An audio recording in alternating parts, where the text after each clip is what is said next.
I'm Vanessa Hughes, but I write under Vanessa Miller for the Gazette.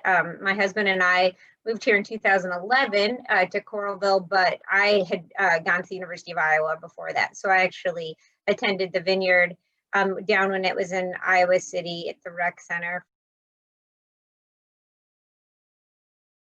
For me specifically, I write in the Iowa City Bureau for the Cedar Rapids Gazette, and they decided to just end the lease in that space. So I'm at home now, permanently working out of my daughter's room, primarily where I am right now.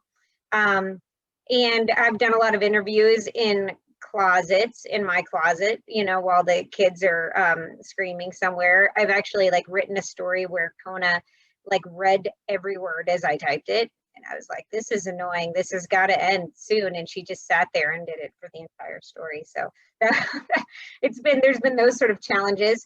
I also, have struggled because a big part of reporting is being on the ground, going out and being in the street, talking to people, going into their homes, into the hospital rooms. And we, first our bosses sort of told us we can't do that right now, and then they've eased up and said, now we just need to figure out a safe way to do it. But then obviously there are new rules. Other people don't want us in their homes, so there's those sort of circumstances. And then even this summer, it really sort of, we were locked up for a while, and then the protests started happening, and then it was like, well, we can't just not cover those. You got to go out there and get with those people. So we just masked up, and I marched on the I-80 with those people and sat on the interstate median and interviewed folks with the mask on. I, have gone into University of Iowa dorm rooms and interviewed folks there, again, with a mask on, staying as safe as possible.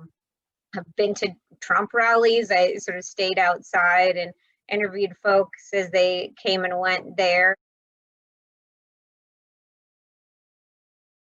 As everybody knows, there's been themes throughout the last 4 years and before about fake news and enemy of the people, and sort of some hits like that to journalists. And I just saw those sort of exaggerated these last 4 years, and that was challenging.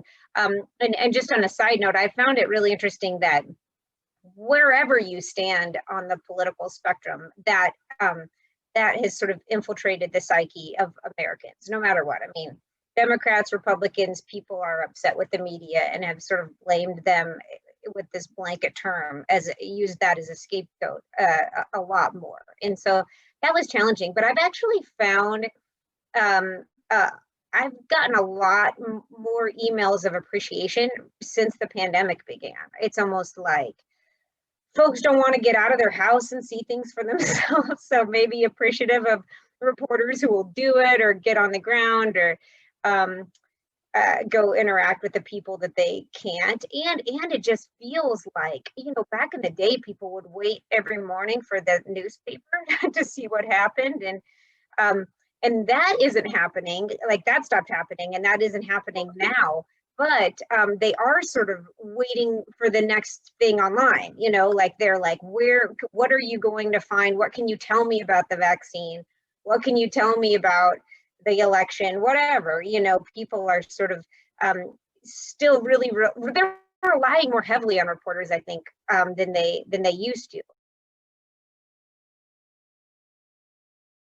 Well, it's funny. I actually pray quite a bit about stories. I was praying about a story I'm writing last night, just because I don't want to do harm. I'm writing a story right now about a little boy that just totally touched our family. I mean, and I don't know him that well, but I wanted to get to know him.